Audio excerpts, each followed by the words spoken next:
So let's talk about actual rates of return versus average rates of return, which are advertised by people who sell things that they want us to buy, things like investments or REITs or mutual funds or stocks or things like that.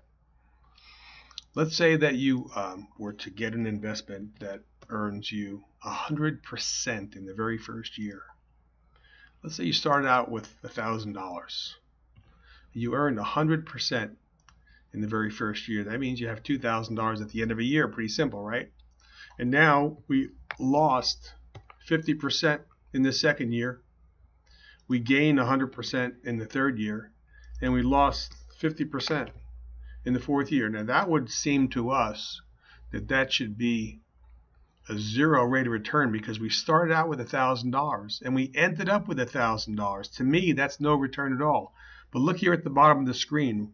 What they're really telling us is, dude, you averaged 25% because you just take these numbers, 100, 100, minus 50, minus 50.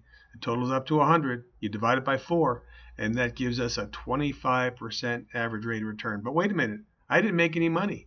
Yeah, but you earned 25%. Now, is that the kind of investment that you want to buy? I'm not saying that you should buy or not buy, but it wouldn't be the kind of thing that I would be interested in buying. Now, what if we added taxes to that? What if you're in a tax bracket, you actually had to pay taxes on the earnings from that first year? Not only did you lose everything you gained in the second year, but you had to wind up paying taxes in year number 2. Now, what if you had to pay some rocket scientist a management fee, let's say 1%, in order to get these stupendous gains for you? Well, you paid 1% in fees, you paid some taxes, you started out with $1,000, and you wound up with $697, and they're telling you that you averaged 25%. Yeah, but my actual rate of return was negative 8.65%. Now let's look at this in a different way, and let's look at what the actual market did for the last 20 years. And let's go back from 1996 to 2015. And let's say that we invested in the best of the best. That's the S&P 500 with dividends. I'm going to take all these returns that we earned for those 20 years. I'm going to put them into my calculator.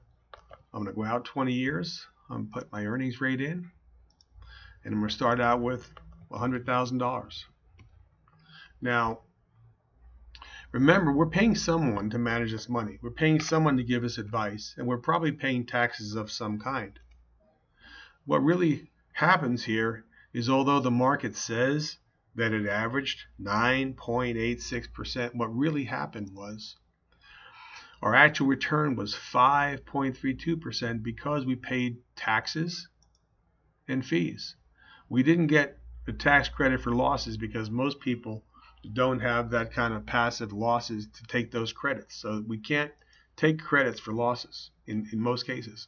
So our average rate of return of 9.86 winds up being in reality a 3.63%. Now this is after going through the aggravation of picking stocks or picking an index or picking an advisor or making an educated guess. I'm not sure that most people want to get involved in a market account of any kind that they can't control, that they don't understand, and they perhaps got involved in the market just because their friend did the same thing. So I want you to learn about what averages mean, what actual rates of return mean, and how they might apply to your life. Thanks.